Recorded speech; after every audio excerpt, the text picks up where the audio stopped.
Hello everyone and welcome back to the podcast. I'm the host, Ads Lyson, and I forgot to mention on the last podcast with Nick Tisco that we've reached a 3-year marker doing the podcast now for 3 years. So thank you for everybody that's continued to listen over those 3 years. It's been an interesting journey. I've made a few transitions, much like probably the rest of you have in your lives. So again, thank you very much for listening and thanks for all the support. Let's talk a little bit about surfing.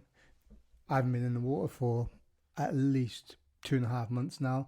Here in the UK, the waves have been pretty poor. I live about an hour's drive away. So my local spots have been working, but the swell period's been pretty rubbish. So I haven't really ventured out. I've had a little go on my surfskate, around my house and down on the seafront where I live, but nothing crazy. Been trying to keep up with the WSL, but the last few events haven't been particularly interesting or exciting. They've been pretty subpar waves, considering it's the dream tour that everyone keeps talking about all the time. When you come to listen to this, the Jeffreys Bay competition should be up and going. It's been intermittent. The waves at the moment I've been watching this morning have been pretty decent. So hopefully the comp's going to be pretty good, and the forecast looks pretty special for the next week or so. So it's just see how that unfolds. It's one of those waves that I've really wanted to go and surf. I missed out on a few trips going there. Maybe it's a bucket list thing to go there and do that. But the flip side of it is, as well, is do I really want to go and surf a really sharky cold water spot? I don't know. It's one of those things, isn't it? I'm a surfer, passionate surfer. So should I be going? Yeah, just go and do it. Or do I suck it all up and go and sit with the crowds in Indonesia maybe in the next few years? I have absolutely no idea. Or even go back to Morocco. Morocco is pretty fun. Anyway, leading on to the podcast this week for the next fortnight, my guest started training MMA and martial arts, back in the early 90s. He started his pro MMA career around about 1997. So he was one of the pioneers in the UK for MMA. Little did he know that back then, but his name is kind of embedded with that kind of core of grappling and martial arts fighters. He's competed in lots of different fighting productions, from Cage Warriors to Polaris, which is his most recent fights in the last couple of years, some grappling fights. I have to say, this man is an oracle when it comes to martial arts and grappling, jiu-jitsu, judo, all that sort of thing. He is a role model for most people, I would guess, if you know him. Very inspirational. So, without further ado, please enjoy my conversation with Leigh Remedios.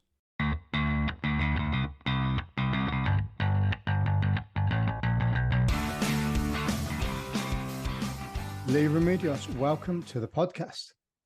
Hi, thanks for having me. Second time round, so hopefully we'll be all right this time. Yeah. 3 questions for you. How are you? Where are you? And have you trained today?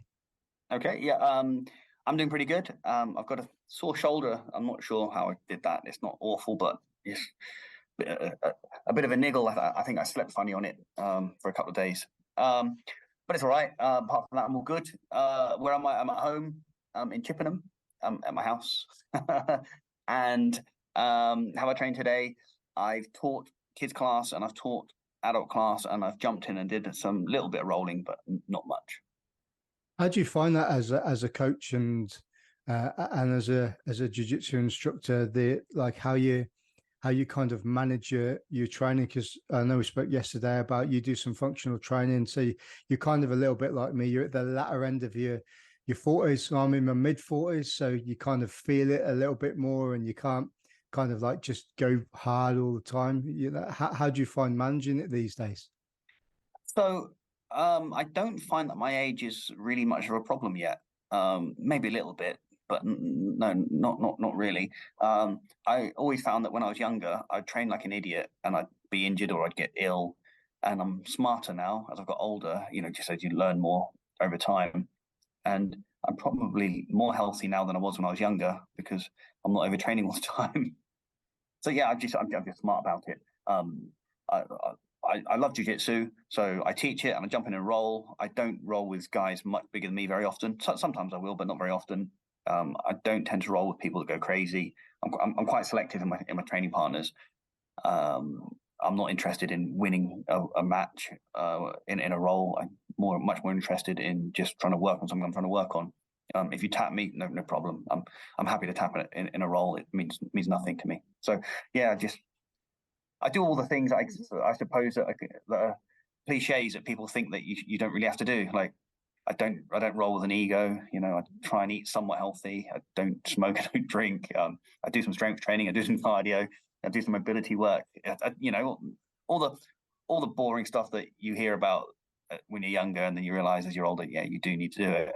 You know, and I'm all right for it. I think it works.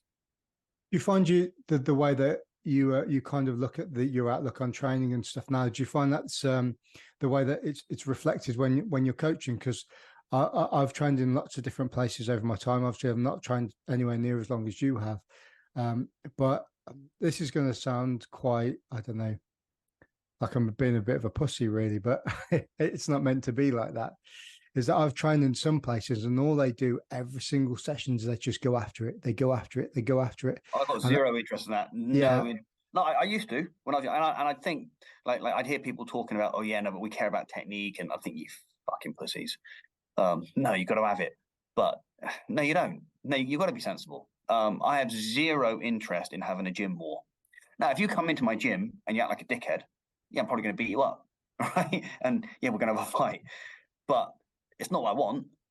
You know, I mean, as a coach and a gym owner, kind of that's my responsibility. But I'd much rather just have a steady technical role. If you've got a comp coming up and you're gonna put in a couple of hard rounds, of course, I get that, you know. But the vast majority of my training is technical roles with lower grades and smaller people, and just trying to work and improve on my strategies and my techniques. I've got absolutely no interest in having a gym war, none whatsoever.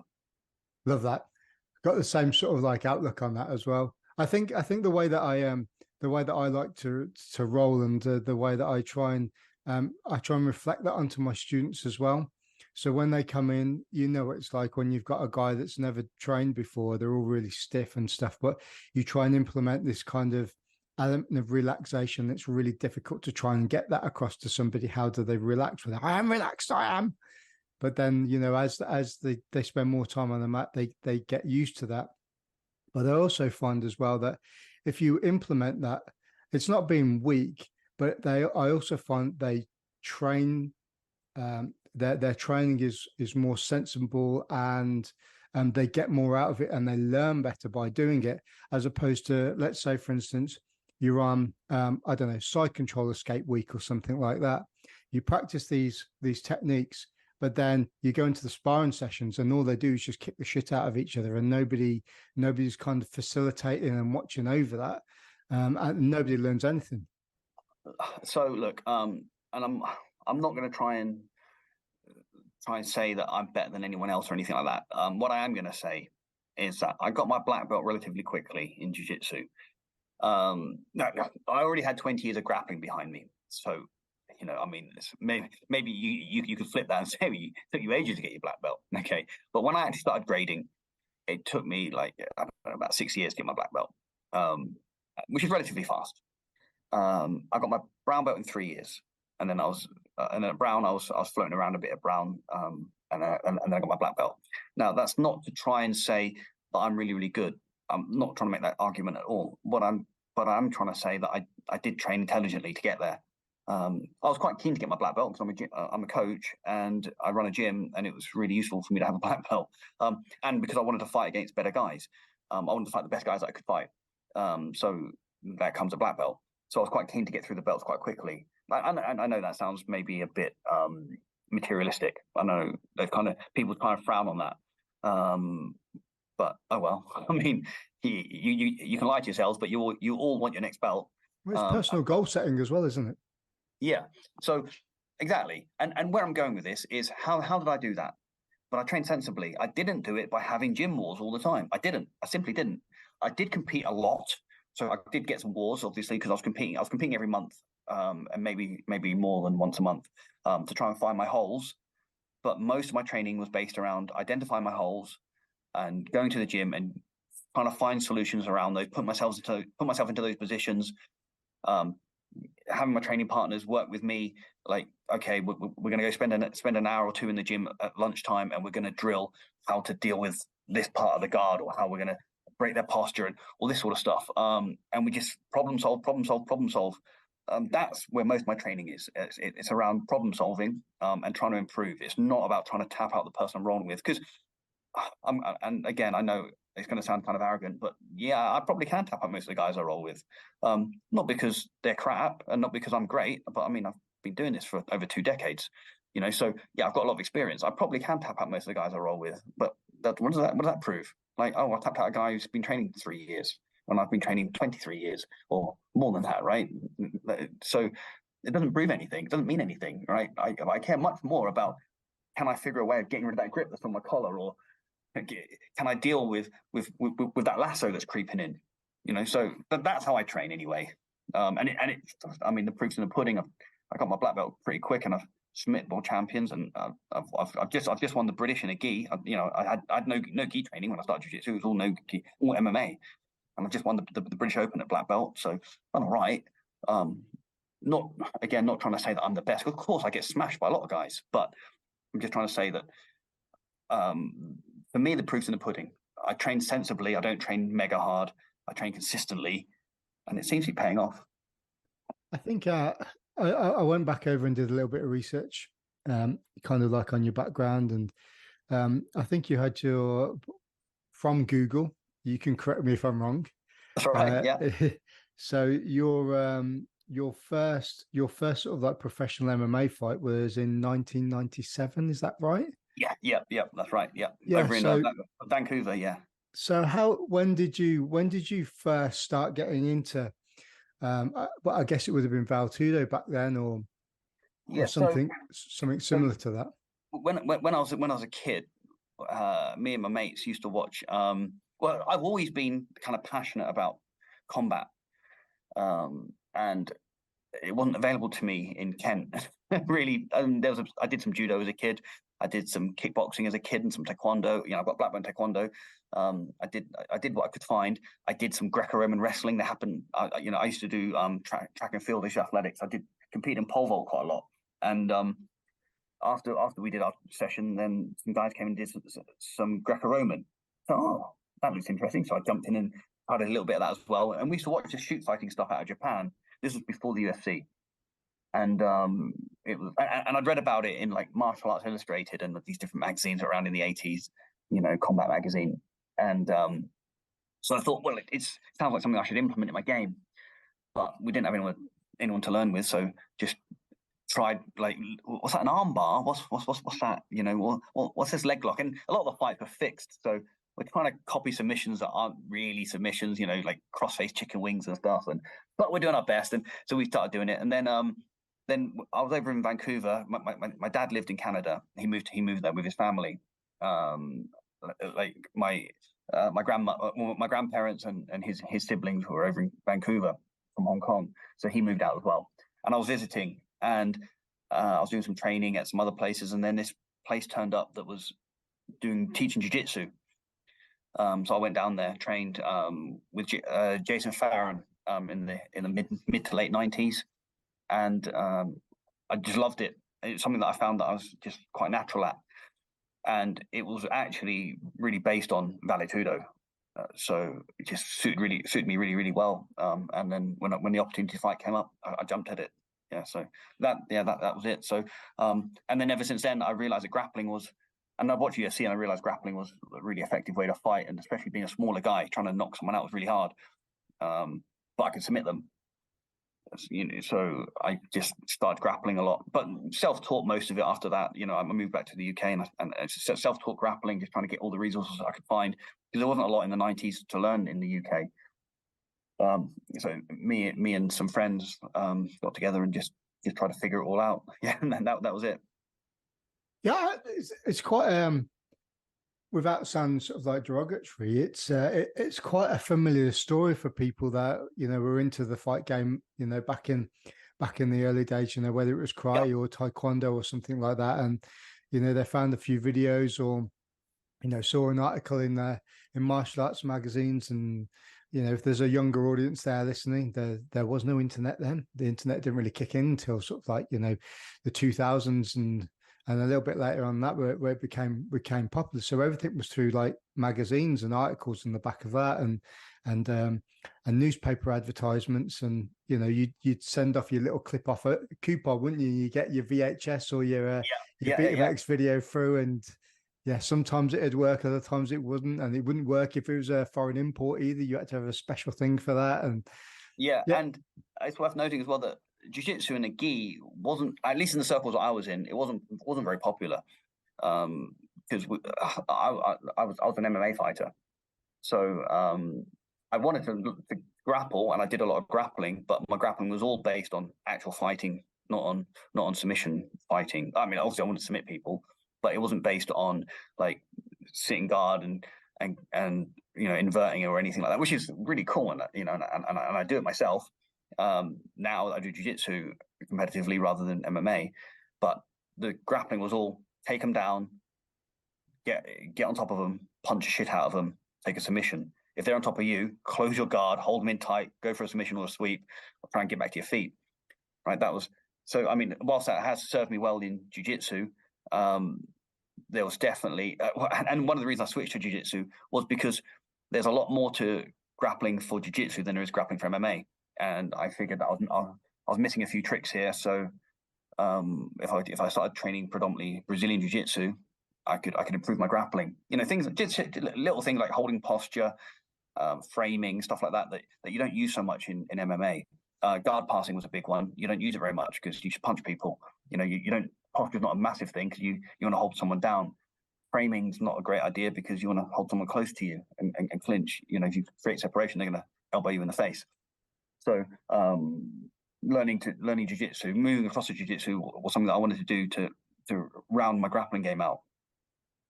Yeah, one of the things I was actually going to ask you was, what you've obviously trained in lots of different forms of different martial arts over the years, and you've done a lot of submission grappling competitions. What sort of form of submission grappling do you find is probably best suited for kind of not necessarily MMA, but competition? Because there's loads out there these days. There's loads of little things like, you've got sambo, catch wrestling, loads and loads of different ones, including jiu-jitsu as well. So, I mean, jiu-jitsu is probably the one that I've got the most experience at now. So I've got a black belt in judo, and I'm a black belt in jiu-jitsu, and a black belt in Japanese jiu-jitsu.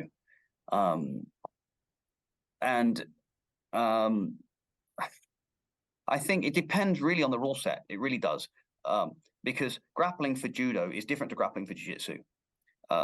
Because if you throw someone flat on their back, you win by ippon in judo. If you throw them and they're not quite flat and you get a wazari, then you can enter the ground game, but you get stood up quickly. So what that does is it forces you to be more dynamic in your grappling.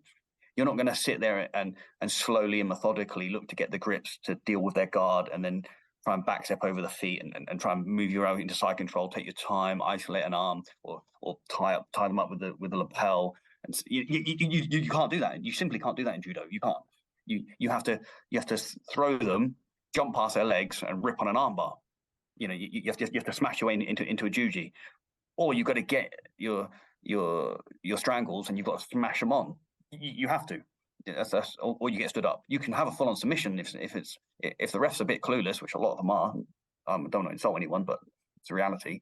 Then they're going to just stand you up. I've been mate out of submissions, right? Well, what? I've got a submission on, right? He's in a full-on saikaku. Hey, I'm gonna what? But that's the way it is. So where I'm going with this is it completely depends. Like in jiu-jitsu, you can get penalized for stalling, and you can get penalties for different things. Put your hands inside the wrong part of the sleeve or the collar or whatever, right? Or in the trousers. So it really depends. No gi, even no gi Brazilian jiu-jitsu in almost every division, you can't heel hook, you can't slam. So your options are guard pass, right? I mean, of course, you can't punch someone, but that's okay. I mean, I get that. It's not fighting. It's not MMA. It's grappling. But your options are still limited. If you allow me to heel hook people, then I'm going to change my strategy quite significantly. I'm not going to worry about passing the guard so much, and I don't need to, because as I go to put pressure on you, you're going to put your guard up, and I'm going to grab your leg. So I know it's a bit of a crap answer, but what's better depends on the rule set.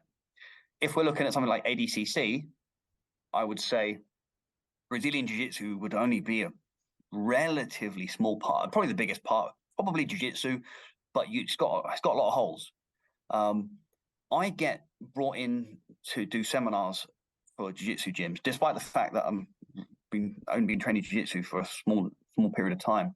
But I do quite a lot of seminars because people are realizing that they've got gaps from the traditional Brazilian Jiu-Jitsu of let's call a spade a spade. Most jiu-jitsu gyms that are very popular, and that's great, and I'm not knocking what they do. It's great, but if you want to be well-rounded for anything more than jiu-jitsu, you've got to do more, because a lot of these gyms, they go in and they do a technique, and then their rolling is they sit on their sit on their knees, or they start sitting down and they do a fist bump, and then they play a bit of pulling on pajamas. They or they never do no gi. They don't have any clue on leg locking at all. They never do takedowns. And I mean, to me, I think the Olympics of grappling, of submission grappling, is the ADCC. So if you want to compete in that rule set, you better have leg locks. You've got to know how to deal with wrestling, and you've got to be able to roll no gi. So I get quite a lot of people calling me in to teach seminars to cover these sort of areas. Which I think is fantastic that people are embracing it, and that's awesome. That people want to learn this stuff, because for so long, people have got to black belts, first, second degree black belts, and they don't know how to roll no gi. They don't know how to do a heel hook. It's not their fault. I'm not going to blame anyone for it. It's just the way the sport had gone at the time. But they're realizing that actually we need to address this. So I think jiu-jitsu, to answer your question directly, jiu-jitsu with heel hooking and wrestling and some no gi. All those things that you just talked about are kind of the things that I am currently working on, and I think I made a conscious decision quite a few years ago that I wasn't really going to look at the leg game until I got to brown belt, because in my head I felt that I think that's a mistake. Personally. Well, hear me out. I'll hear you out. Yeah. So I got into jiu-jitsu sort of like in my early 30s. So I got into kind of martial arts. I'd done a bit of karate when I was a kid and stuff, but I never really kind of focused on it at all. And when I dabbled with things and I'd done a few lessons with it, but this is one of the things that I found. And when I was a blue belt, I went to a 10th Planet gym. I'm not going to say where it is, but they sent me this video and said, right, what you need to do is you need to kind of look over this warm up. So basically, it was, if you've ever looked at the 10th Planet warm up videos, they're basically the technique that they're going to teach that session.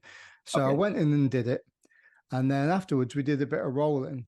But what I realized was that my fundamentals of jiu-jitsu, so my basic side control mount and the way that I was able to move, and my pressure was a lot better than these guys that were training, and doing these leg lock drills. They were all really slick and smooth at doing them, but anything else didn't really play into it. And that played sort of like a big thing in my head a little bit. It kind of rung quite clear. So I said to myself, right, you're gone. I think, yes, I was going to say, I think you've been sold a kipper there.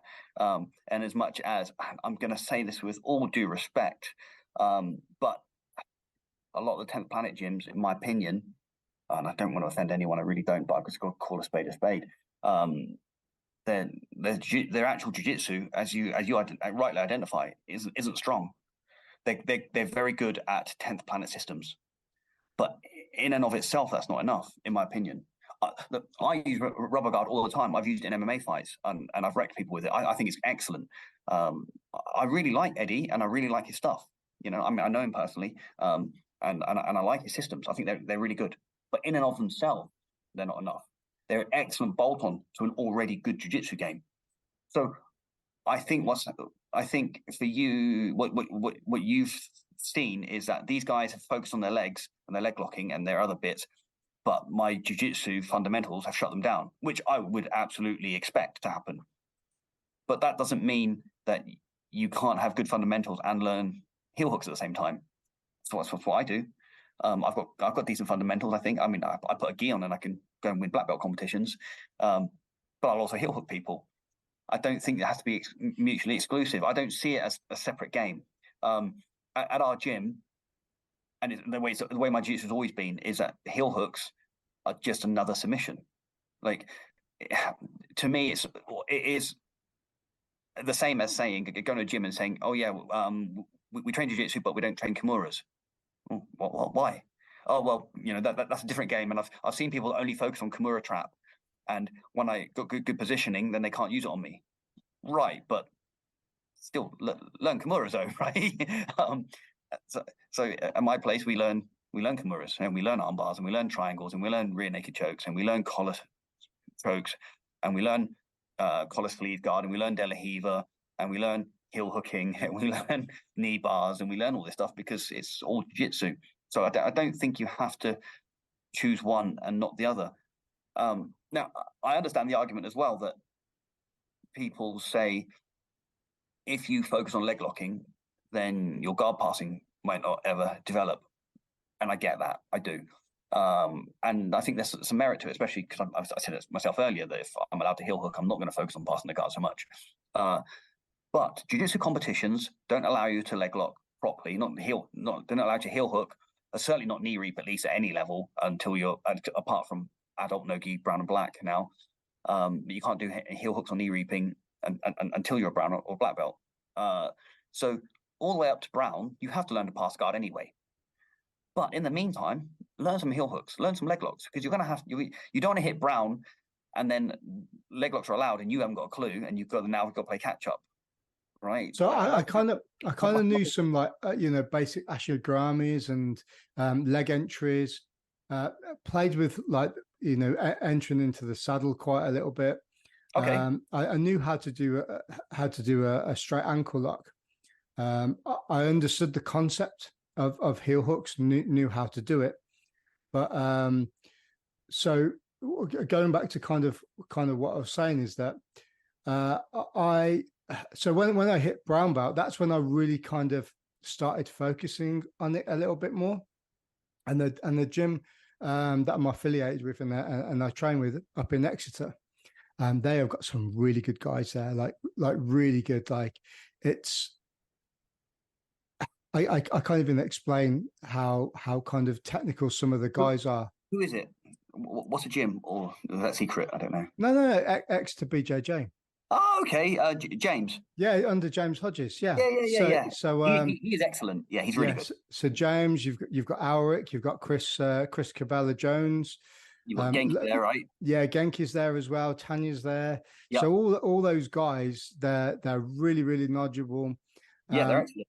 Yeah, so they're really approachable as well, where I can dip into their knowledge. I'm asking questions, stuff like how do you get out of the saddle once you get into it? Loads of little things like that. And yeah, it's really started to, like, it sounds really stupid, but like I feel the reason why I left it to that late really to really kind of invest my time into it is because I feel now that my knowledge base and the way that I look at it mentally, I'm able to put it together without being confused. So by defending something, you can also learn how to use it as well. So when I'm putting all these little pieces together, like I can understand it. Now, don't get me wrong. I teach straight heel hooks, heel hooks, straight ankle locks, and things like that to my students.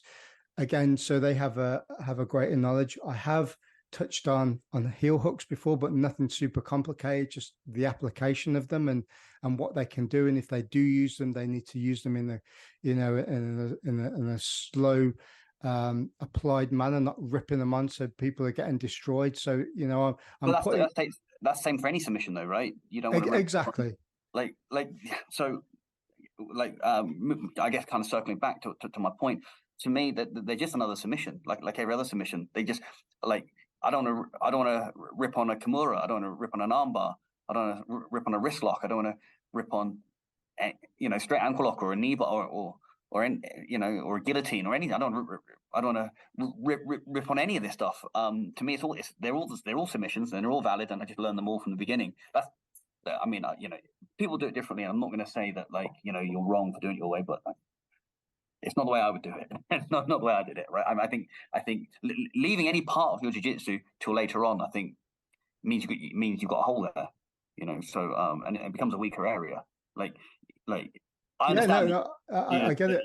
So going back to what you were saying about applying everything, there's a couple of guys that are former MMA fighters that I train with as well, and their submission stuff is not necessarily great, but they're really good at pinning you to the ground and moving out of the way of you trying to apply your different types of guards. It's almost kind of nullified, and it makes it really interesting to train with them as well, because you're thinking about what they're doing. Now, if you don't train wrestling or you've never done wrestling before, the way that a wrestler moves to a guy that trains jiu-jitsu is kind of like a white belt that has never trained Brazilian jiu-jitsu before. Yep. Now I love this, right? Because I was talking about this the other day.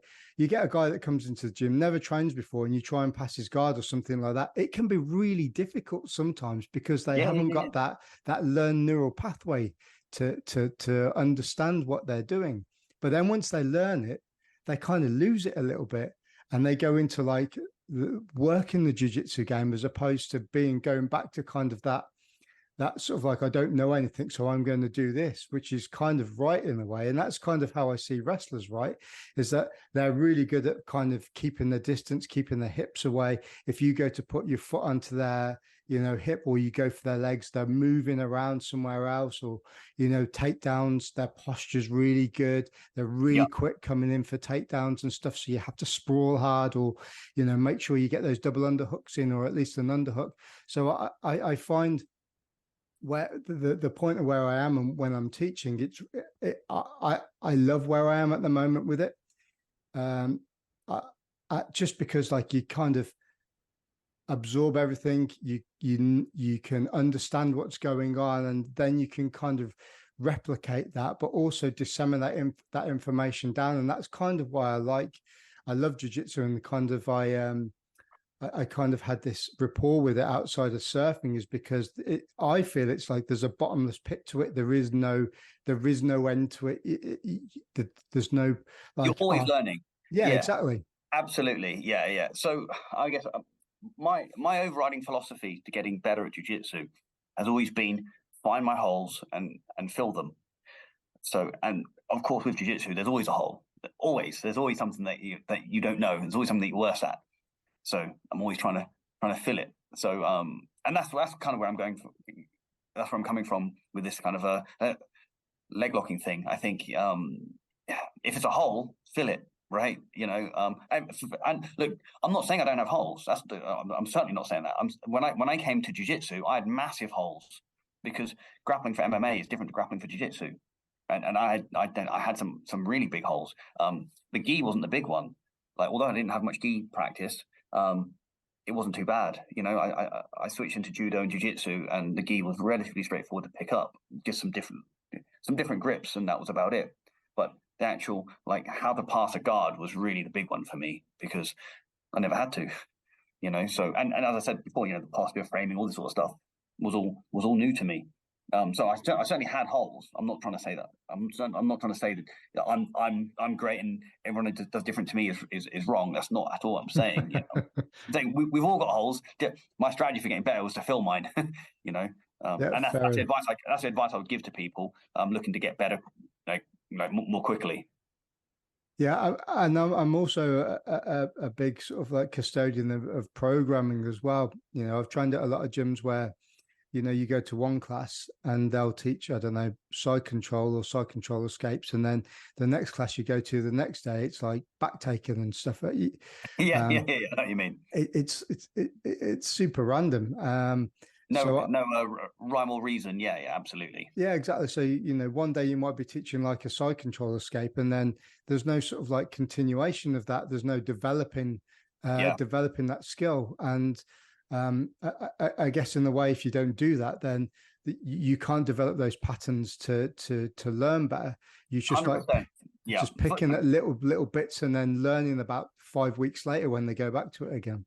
Yeah. So when I started jiu-jitsu, I was kind of in awe of the way that everything seemed so systemized. It was very strategic. You know, there's very much an idea of positioning, and you've got like 5 basic positions. You know, and a ton of variations of each one. But you've got a guard, you've got a half guard, you've got side control, you've got a mount, you've got the back, and of course, and you've got all these north, south, knee on belly, different types of half guard. You know, deep half guard. You've got these helicopters. You've got like lockdown. All different types of guard. You know, you've got De La Rivas, butterflies, closed, all this sort of stuff, right? But you've got 5 basic-ish, roughly.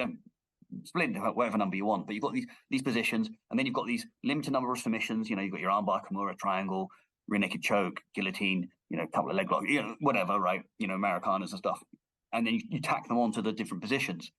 And it seemed to me so strategic and so planned and well thought out that I can just go from step to step to step and follow a map to start the fight from the beginning.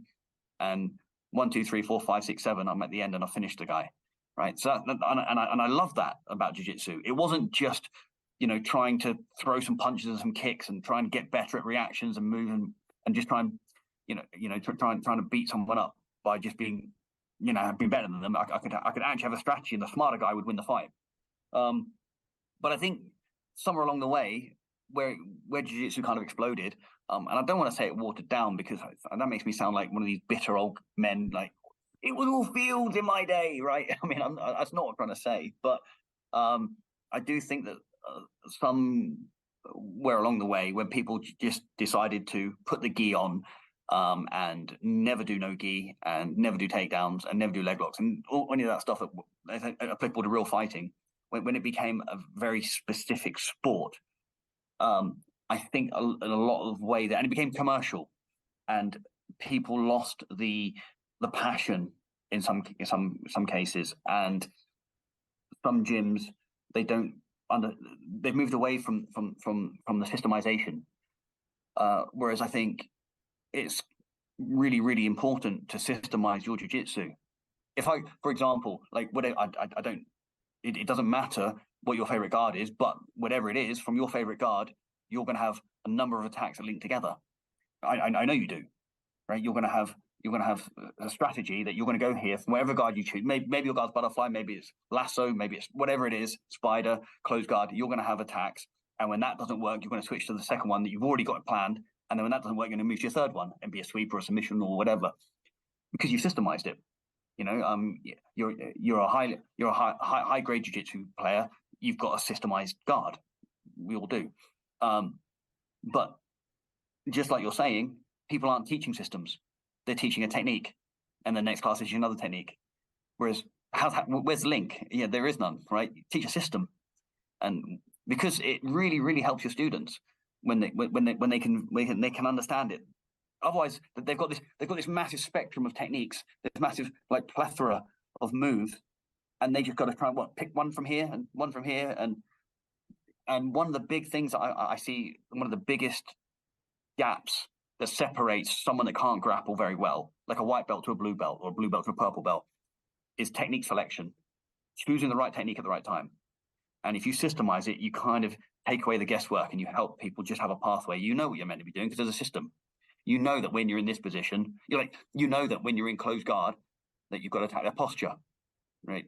There isn't. We close a guard. We don't go. The guy sitting up. We don't go for guillotine, right? We don't try and take his back from there, we break him down first. We systemize this. We get our grips. We break his posture. Then we isolate an arm. If that doesn't work, then we do this, and then we get the overhook and we go to the triangle or whatever our system is. And people aren't doing that. And they used to. I think jiu-jitsu used to be really systemized, and then it kind of moved away from that. And I'm hoping it moves back towards systemized jiu-jitsu.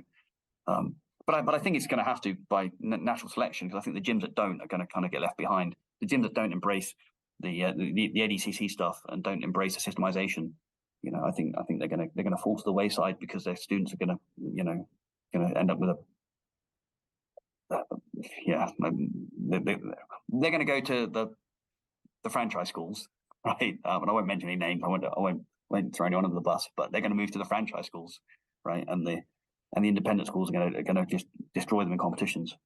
One of the greatest, but one of the worst things that I think's ever happened to grappling and jiu-jitsu as well has been instructional videos on YouTube, because it's a bottomless pit. Now, look, I'm not saying that I'm not one of those people that watches them. I've got like 2 terabytes of it, stored. So, I'm not saying it's wrong, but I think that you can almost overdo it a little bit. You're talking about systemization. You talk about John Danaher of DVDs, or I nearly said VHS. I don't know why. I haven't watched one of them in about 15, 20 years, but and your Gordon Ryan ones and your Craig Joneses, you've got all these great people, great grapplers that have got these, each video is like an hour and a half long, and they're talking about stringing lots of things together. But then you've also got the short ones as well. Like, you could stick on YouTube and watch YouTube for days and days and days, and each person has a different way of doing something. And I think it's quite easy really to get kind of stuck into that, where you bounce from one technique, you try that, then you bounce into something else. Whereas, like you're saying there, you're not actually stringing stuff together. Now, I do say to my students as well, I say, look, don't bother about YouTube or instructional videos at the moment, because, you're not at that level. You might see something really cool on, I don't know, it's like a Berimbolo back take or something like that, but you haven't got the fundamentals and the foundations to be able to do that. So until you can actually do that, then you will be able to do that, because you'll understand the concept. But when they try and do it, you must have had it as well, where people try and roll into a back take from your half guard or something like that, and you're just like, that, mate, what are you doing? And you just take the back, and you're like, so like what I get people come in, I get white belts, and they come in and they'll say to me, and I sound like I'm shitting on white belts. And I think, of course, we were all white belts at one point, right? So we all start somewhere.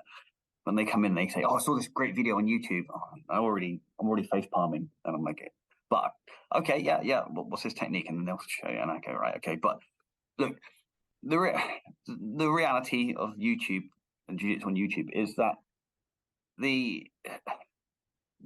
I don't know if I've ever seen a technique taught on YouTube that I think is complete, ever. And I don't think that's the fault necessarily of the guy showing it. I don't think these people are showing half-assed shitty techniques. I mean, I think a lot of them are doing exactly that. A lot of them are showing shit techniques. But I don't think that a lot of them aren't doing that on purpose. They're showing their version of the technique that works really well for them. But you don't have the opportunity to ask them the question, because let's say you've got some black belt showing a technique that he's done a million times before. He goes, okay, well, you grab the collar and you grab the sleeve and you do move like this and you put your foot there and over they go. Super simple. Right, okay, except when I try it, they pass my guard every time. Oh, right, yeah, well, obviously you need to have some guard retention in place. Okay, but I can't ask you that because you're a YouTube video. I can't interact with you and ask you when I fail at your technique. I can't get you to correct me on it. So that's the problem I think that a lot of people are going to face when they see a technique on YouTube, and it might be a very valid technique, but when there might be some detail that you haven't picked up on that you can't see, or the guy's taken for granted, and I think that's the case in almost all of the techniques. That I think that the best you can hope for, really, all I've ever really taken from YouTube, and I do watch a lot of it. I watch YouTube all the time, but the only things I've ever really taken are the odd concept here and there, and maybe a partial part of a technique that I'm already working on, and that might be the missing key detail that I need to finish the technique off. Like I'm going for something, and I'm finding every time I try this, the guy happens to grab my trouser. And then the technique is use your foot to block that arm so they can't grab your trouser. Ah, right, okay, yeah. But the rest of the rest of it I already had in place. So I pick up like a finishing detail maybe here and there, or I pick up a concept. But very rarely will I pick up a full technique, and certainly not a full system off of YouTube. It's just simply because you can't interact with the person. You could put a comment in, I suppose, under the video, but you're not gonna get any feedback from them. So for that reason, it's virtually useless. I guess you could argue that that's kind of like the conceptual idea behind sort of modern jiu-jitsu these days. Really, is that you can learn at home, but unless you actually are a regular at a gym, you train, I don't know, a minimum of like 3 or 4 times a week, where you're kind of pulling all those fundamentals together that we're talking about, regardless of kind of what level you are at, and you're training them. So I talked about mind mapping before, so you've got those linked neural pathways going on in your brain to be able to put all that together and think like you do. And again, that comes to time served on the mat and the level that you're at as well. I guess in some way it's really good. There isn't a substitute for mat time and good instruction. There simply isn't. Can you do it yourself? Well, I did, but I've been doing this since the mid-90s now. It's taken me a long time. Much easier if I had a coach to guide me, right?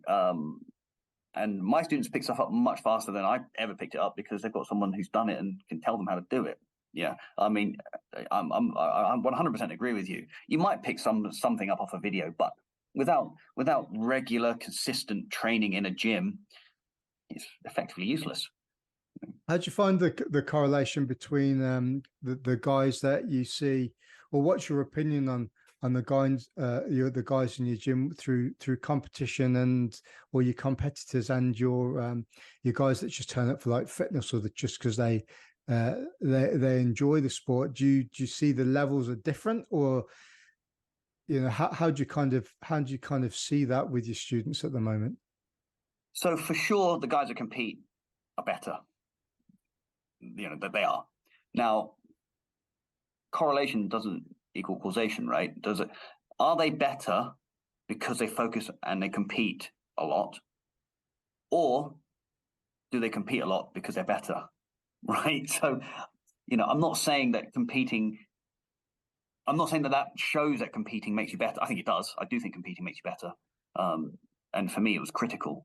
There was no question that competing made me a lot better. I competed a lot, as I already said, to identify my holes, and I'd have a smile on my face when I lost. I'd have a bigger smile when I won. I'd have a smile on my face when I lost. Oh, right, yeah, he got me with that, but I'm going to figure that out now. Oh, right, yeah. So I was susceptible to that sort of grip and that strategy, or that deep half guard that flipped me. Right, okay, I need to work on that. Right, so I got better because of that. So there is definitely a correlation between the guys in my gym who compete, and how well they do in rolling against the other guys. I don't think that, as I say, I don't think that proves it. I don't think that proves that competition is better, but I do think competition does make you better. Because you focus on it more, and by competing a lot, you get to find more of your holes. I mean, the best guys in my gym do compete, and they got better from competing. I don't think that's really debatable. So to answer your question directly, yeah, that's it. The guys that compete are better, and those that compete get better. Yeah. How do you see your jiu-jitsu going? Because you've in the last few months you competed on Polaris, didn't you? Like was it a couple of Polarises ago you were on? It was almost a year ago now. I competed on Polaris last September. Was that when you won by? Was it ankle lock you won by? I can't remember. I won by heel hook. Yeah, that's right. Yeah, but it was like what in the first couple of minutes, if I remember. Oh no, he was pretty good. That was Nick the Tooth. Okay. Yeah, so he's won the worlds. So he's pretty good. But he didn't have a strong leg lock game. So he's won the IBJJF World Gi and no Gi a number of times. I mean, in the Masters division. And he's a bit older than me as well, so got to take that into account. But he's not a big leg locker, and I think he's trying to get into it, and he wanted to be on a professional show like Polaris. And so they asked me to jump in. I said, yeah, okay, sure. I looked him up, and geez, the guy's won the worlds a number of times. He's going to be really hard to beat, and he was hard to beat. And when I was on top, I couldn't get hold of his legs very well. I tried, and I couldn't get hold of his legs very well, and he had a strong guard, and I couldn't get through. So then when we got reset, I sat down, which I think shocked a few people because I'm a top player, right? But I sat, and as he came forwards, I inverted on the legs, and I took a heel hook. But that was just my day. I think if we competed IBGF rules, I think he'd wreck me. I don't think I could score on him at all, to be honest. It was just the fact that the rule set didn't favour him. So and I get a lot of people think that I'm a leg lock specialist, and I'm really not. I just, as I said earlier, I just consider them the same as everything else. Like, if the guy didn't have any triangle defense, I would have probably triangled him, right? But he did have very good, he's very good at that sort of stuff. He's got excellent jiu-jitsu. I picked away, here, there. I try and tap away and find the holes. Right, found one.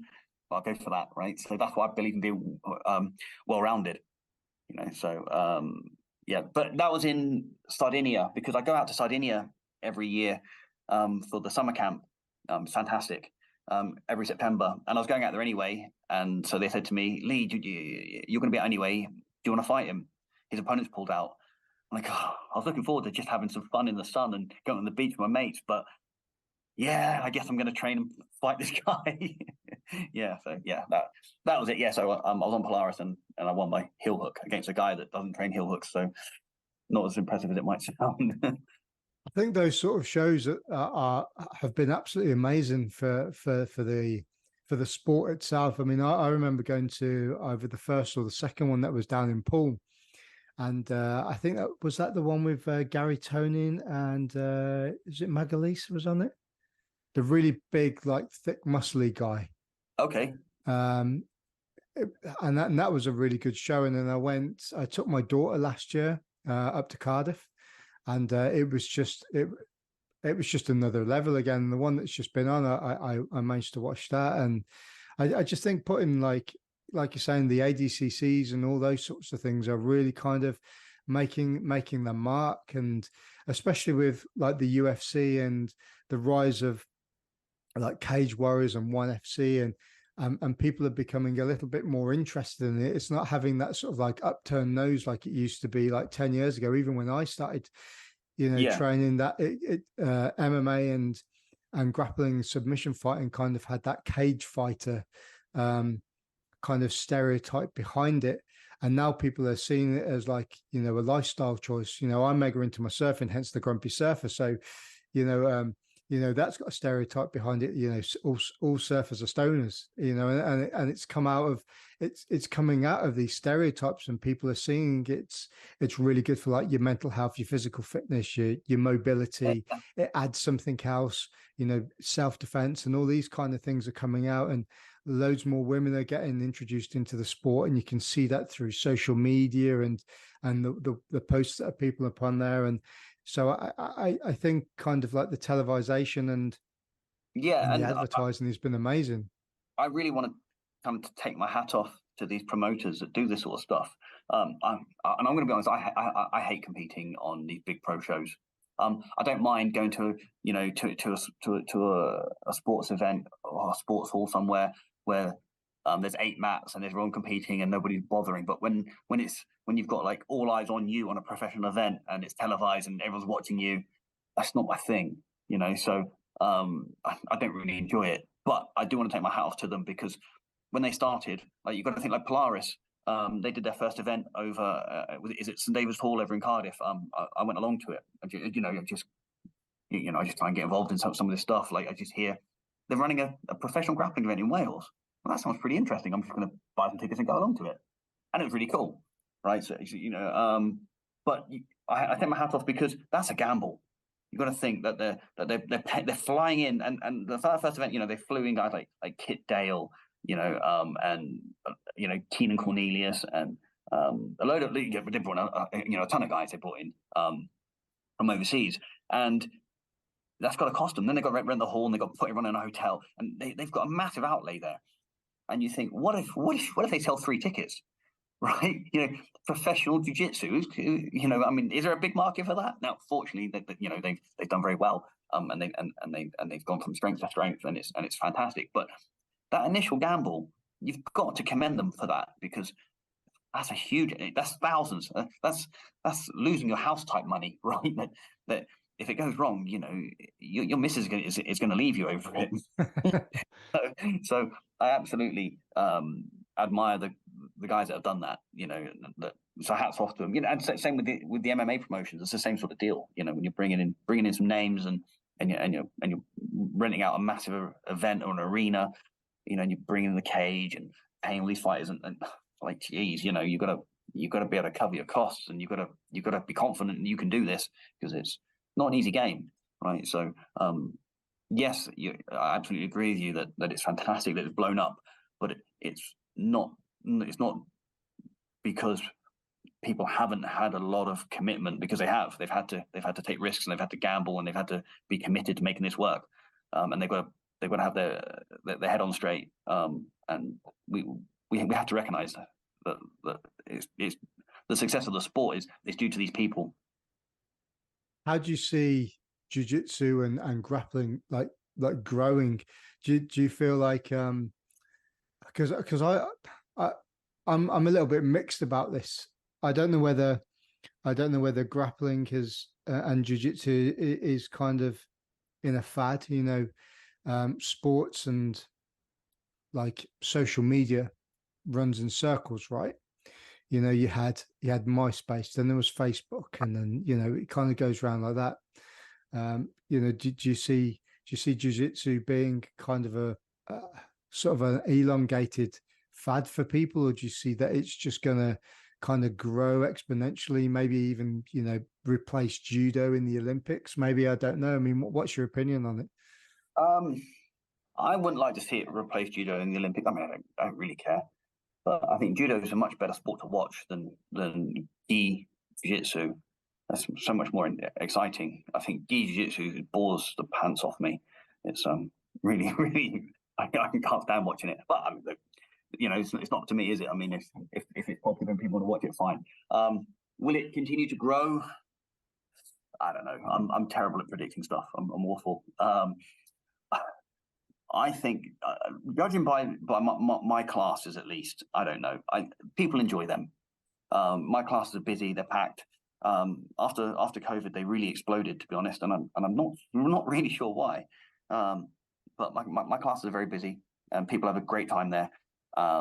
And all I can think is, I've taught for a long time, and when I taught other stuff, when I taught MMA, it's never been massively popular. MMA fitness was when I ran boot camp fitness classes. They were popular, but didn't like doing it.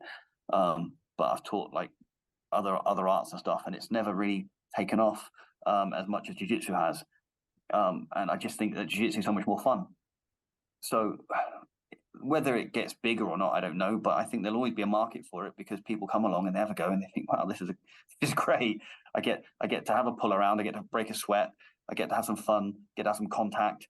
I'm not getting a black eye out of it. I'm not getting concussion, and I'm getting the piss taken out of me, at least at my gym. But it's a way to spend your evening and have some fun and get fit, and people are, everyone treats martial arts as a form of self-defense anyway. So whether it gets bigger or smaller or not, my classes are legitimately fun. And I go to other people's classes and they're fun. So I think jiu-jitsu generally is a fun sport. So that's and I do think that is due to the taming of the rule set. I think allowing people to not get punched in the face and not have to deal with a 21-year-old wrestler spinning all over you because you can slow him down by grabbing his gi. I think that helps people. It allows like guys in their 30s who might be having a desk job and sitting behind a monitor all day. It allows them to be able to go and have a bit of a physical pull around with someone. So for that reason, I think it's always going to be here to stay now. I don't know if it's going to get much more popular, but I think it's already pretty damn popular. Everyone knows about jiu-jitsu now. I think it's kind of like the catch-22 situation, really, isn't it? So, like, you know, I think well, you've got like Mark Zuckerberg competing in competitions. You've got a lot now. A lot of well-known celebrities are practicing jiu-jitsu and even competing in jiu-jitsu. So I think it's out there. Everybody knows what it is, and it can't really go away. But it's that middle ground, isn't it? You're not going to a boxing gym and getting your head punched, and you're not going to an MMA gym or a kickboxing gym and and getting smashed. You can go into a safe environment that's Yeah, like a padded cell for I don't know for. it's a full contact sport. I mean, that's what it is. Let's not beat about the bush. It's a full contact sport where you win by making your opponent give up, right, or completely dominating them physically, right, to score points. But you're doing it without getting head trauma, which is fantastic, right? Yeah, you're going to pick up injuries if you train like an idiot, because I've trained like an idiot and I've got a load of injuries. But if you train sensibly, it's a safe sport, and it's you exactly like you say. You're not getting punched in the face. You're not getting booted across the chops. You're not getting ground and pounded. And similarly, you're not in a hallway lining up, flicking punches and kicks at thin air and shouting, "Yeah, yeah," in a line. I've done it. I've got black belt in it. I wasn't even going to talk about that, but you brought it up, so. But I mean, like that's not for everyone, right? And people are realizing that it's not effective for fighting, right? And it's effectively a form of dance. But look, and I'm not going to knock it. Like like if people want to do that and you want to stand there and you want to flick your feet around, and there absolutely there are some benefits to dance, right? It's great. You get your heart pumping, you get to move around, you get some mobility going. You might do a load of push-ups, you learn some discipline. You're not going to get the same sort of workout you're going to get from jiu-jitsu, and you're not going to get the same sort of level of contact, but if it's what you enjoy, it's what you enjoy. But I think it's kind of time has kind of come now, and people are realizing that there are better ways to do a safe martial art, than learning patterns and forms and trying to break boards. I want to change the direction of this conversation a little bit, just because we've been nearly going an hour, and I'd like to get your opinion on it, because everyone that I speak to jiu-jitsu about and has their own gym, I like to get their kind of opinion on is okay, running their own gym, because yeah, I think definitely from what I've heard over the last few 10 years that I've been training, is it's kind of like the dirty word in the jiu-jitsu word. No one really talks about jiu-jitsu as a business.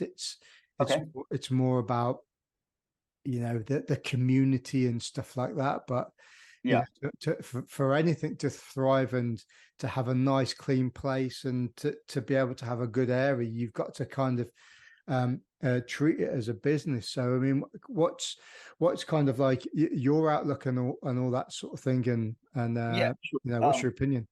Okay, so I'm in a bit of a unique, maybe not fully unique. I'm sure there are other people in the same boat as me, but a little bit of a unique situation in as much as I'm an engineer and I do all right. I earn all right as an engineer. That's my income.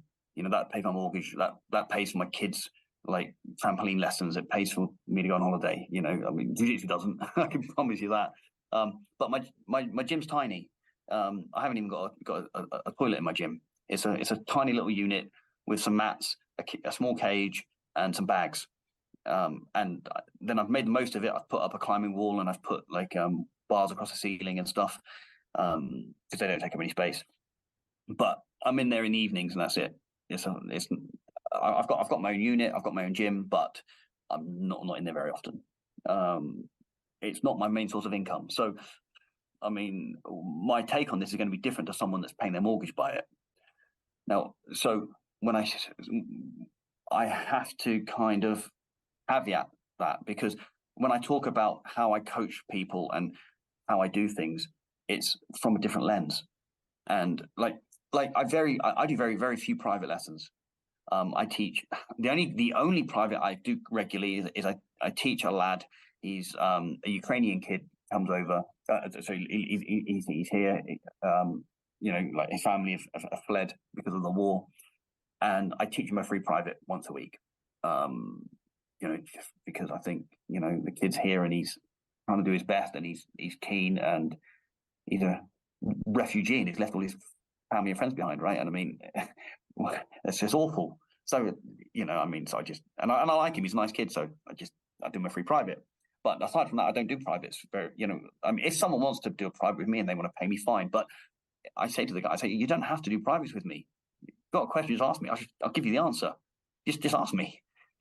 Grab me after class or before class if I've got some free time. I'll just do it with you, or come to the open mat session and just ask me, and I'll go through it with you. You don't have to pay me for a private. I'm very keen on my students being very on being feeling like they can approach me and ask me anything on jiu-jitsu. I try and be very approachable, and I absolutely understand that isn't that's kind of a privileged position for me because I've got an income. If jiu-jitsu was my only form of income, then I'd probably have to charge for private. So I'm not going to knock people that do. I get it, I don't force anyone to buy kit off me. In fact, I don't really have any kit. I ordered some gis in for on demand. Some people wanted to get some gis done, so I said, look, I'll make some up, but give me your orders now so I can make them up. I don't have a stock that I try and sell because I don't need to. If you want to get a gi, cool, go on eBay or go to Tatami or go wherever, right? Go to like Jiu-Jitsu Brotherhood, shout out, sponsor. But just go buy a gi. I don't care what color it is. I'm not going to make you wear white. I'm not going to. I'm not going to make you buy my kit. I'm not going to make you pay different memberships or different classes. You just pay a membership and come along. As long as we've got a gym to train in, then as long as I'm not paying out of pocket to teach you guys, then I don't care, right?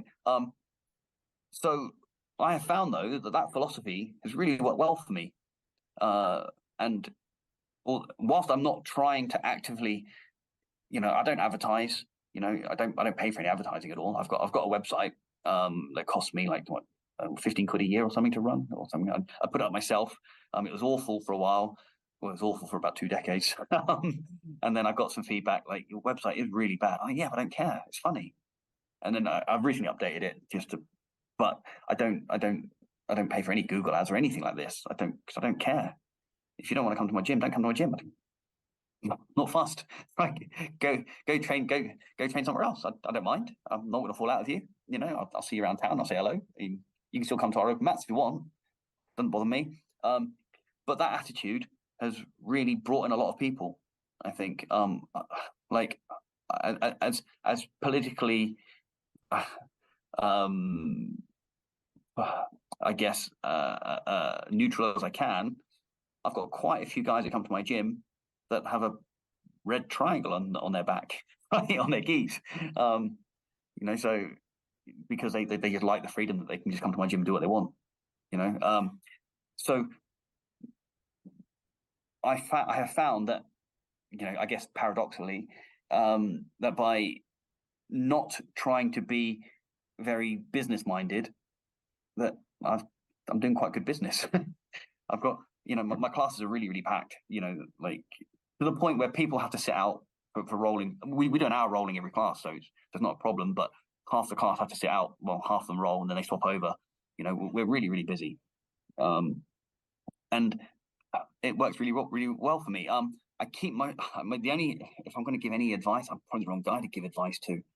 Get an accountant. I've got an accountant. He handles stuff for me. I've got a cheap accountant. He's really good, and he's really cheap. And just once a month, I send him my bank statements and my expenses, and he sorts out my tax return. But my advice is get an accountant because it's definitely worth paying someone to do it for you. And keep your costs down. And I don't think that people. I don't know. Maybe it works to do it differently.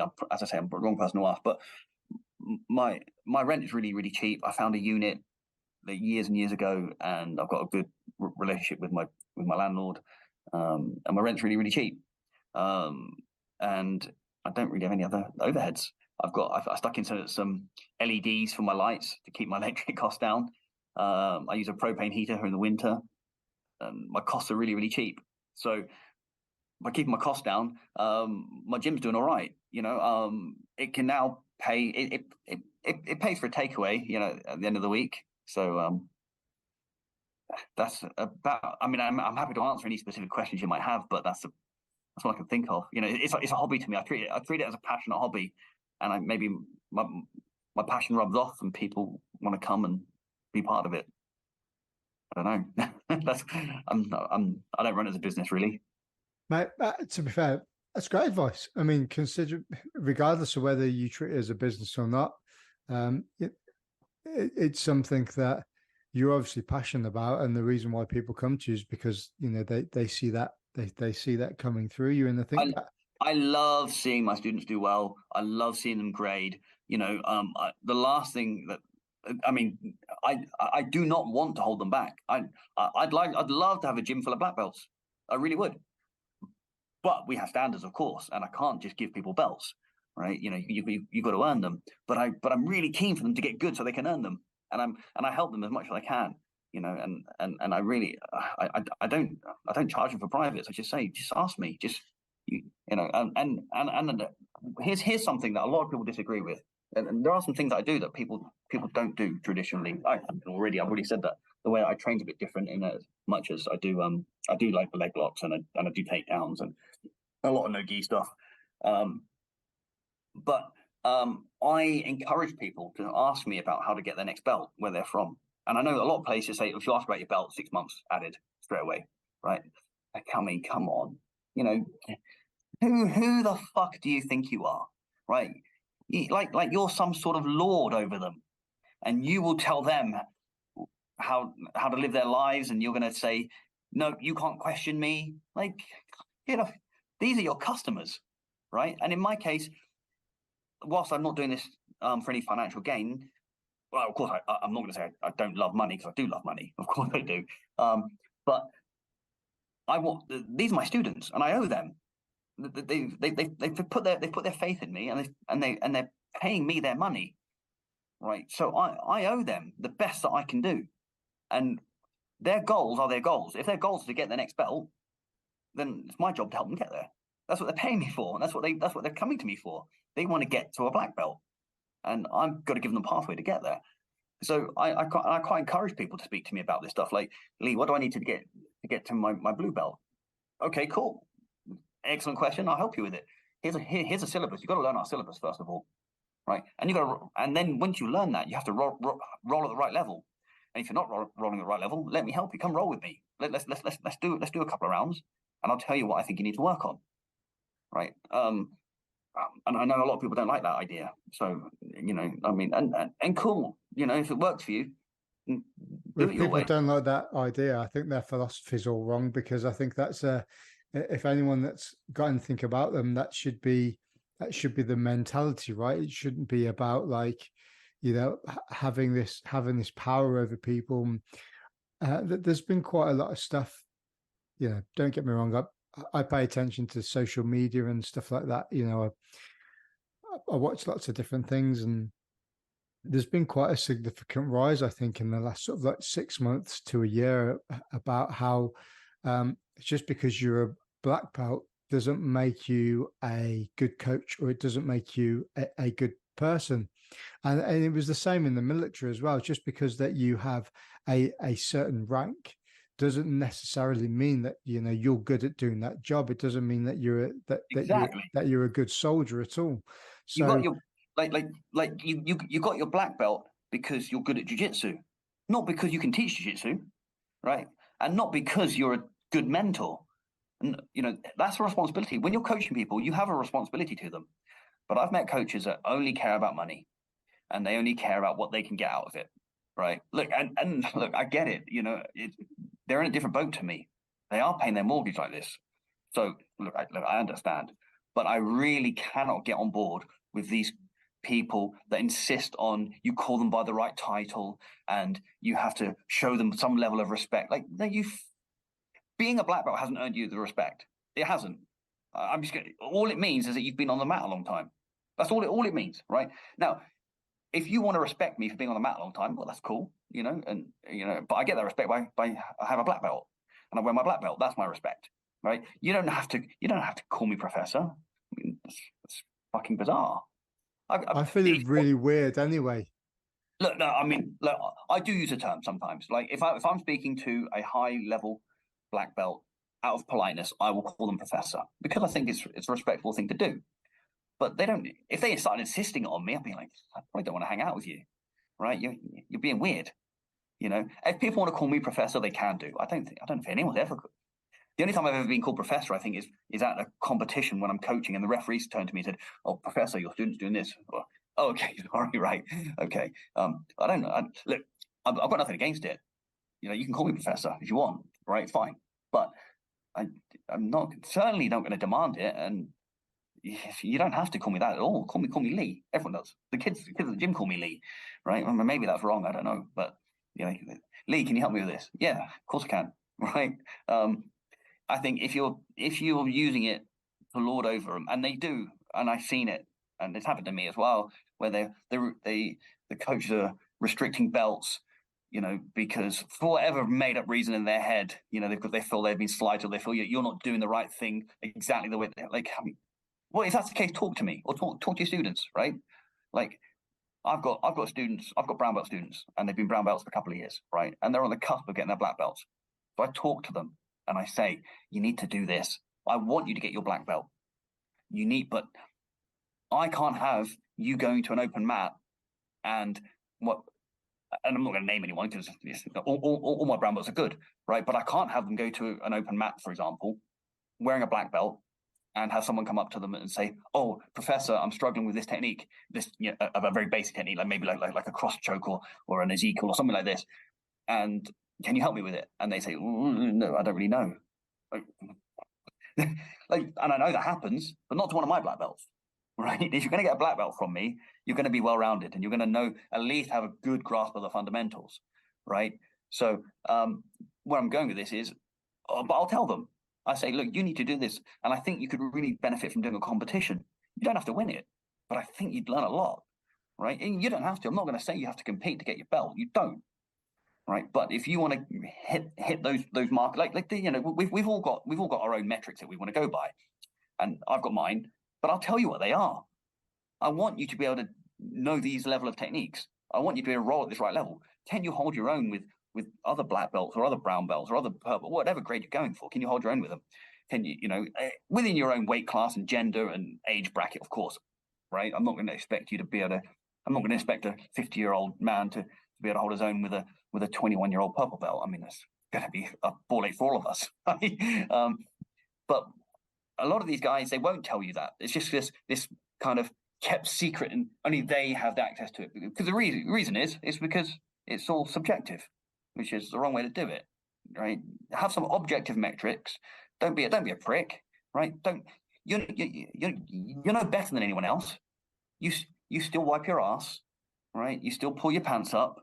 You still go to bed, right? You're just like any of the rest of us, right? Yes, you're a black belt. Like, yeah, we are black belts. That doesn't make us better than anyone else. It makes us better at jiu-jitsu, probably, because we are, right? And then when you get black belt, you'll be as good as us or better as well, right? But we're not better people. Don't think that we are.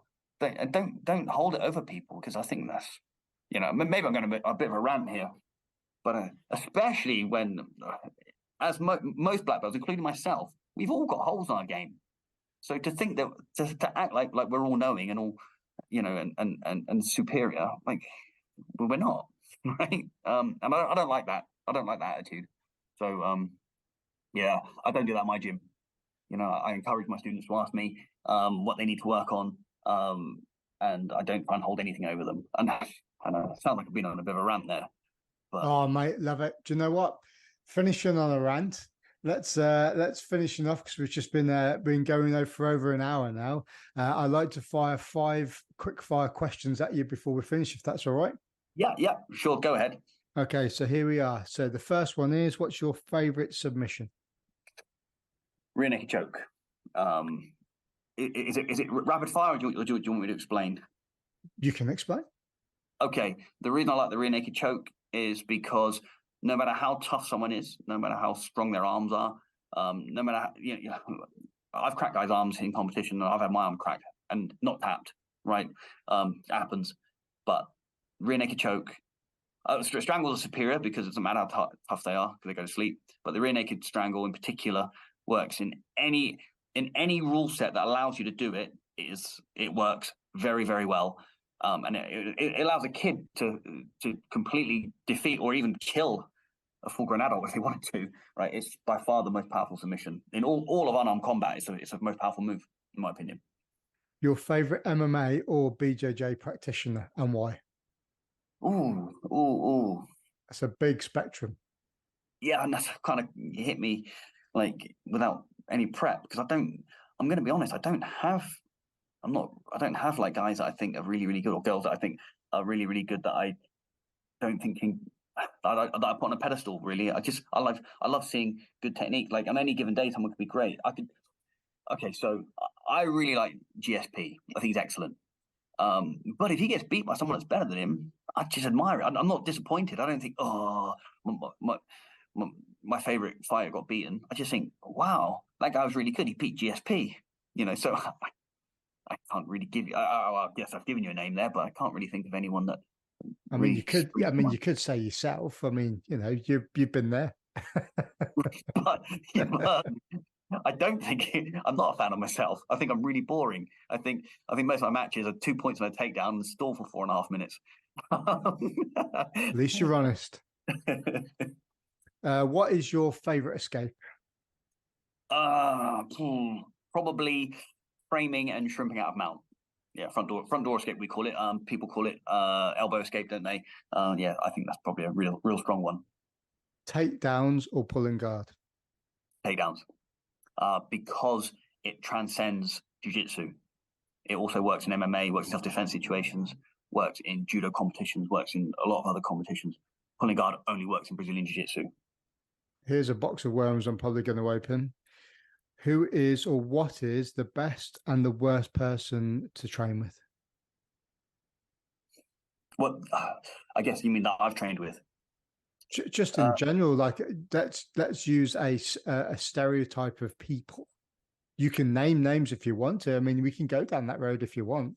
Okay, so I think, and I actually can't remember the name, or I would say it, but there's a guy on the, out of the Danaher Death Squad team that was renowned. I can't remember what his name is. So, but he was renowned for injuring people in training and enjoying it. And I met a girl who wrestled a couple of years ago, and her knees were completely smashed. And she said, yeah, she went and trained, and he just and she wrestled in high school. She was American, and she said, yeah, he just like just double legged the shit out of her and smashed her through the floor. And he was like, obviously like 85 kilos. I mean, she was like 60 kilos. Like, the fuck's wrong with you? What do you do? And there are some guys that they're known for ripping on submissions and just trying to injure their training partners. That's the sort of person I don't want to train with. If someone did that to me, I'm going to look at them funny. And if they've actually injured me, I'm going to punch them in the face. And we're going to go very quickly from a jiu-jitsu roll to an MMA fight, or just to a fight. We're going to scrap. If you roll like a prick and you injure me, I'm going to beat the shit out of you, and I'm probably going to hit you with a dumbbell or something. Yeah, those are the sort of people I don't want to roll with. Who are the people that I do like training with? Actually, despite what a lot of people might say, and who they prefer to train with, I prefer to roll with smaller, less experienced people, lower grades, because it allows me to work, allows me to practice what I want to work on. Because I don't want to have a gym war. Like, I mean, if I want to learn something, then of course I want to go and train with some good coaches. If I'm just rolling, I'm not interested in having a fight. I just want to try some stuff out and have some fun and try my techniques and practice some movement. So real quick answer, real just to summarize, don't roll with guys that are going to fucking try and injure you, because that's going to become a scrap. And do roll with people that you can comfortably control and don't injure them. Yeah. Perfect. Leigh Remedios, thank you very much for joining me on the podcast. I appreciate your time. No worries. Thank you very much for having me. We have trained in the past, I know. So it's cool to catch up, and maybe we'll do this again. Yeah, Sam. Thanks, mate. Cheers then. Bye-bye. And that's it. If you like the podcast, please like, share, and subscribe on your podcast provider. And leave me a little comment or message or review if you want to. But I say this on every episode, so you're probably not going to do that. Catch you next time.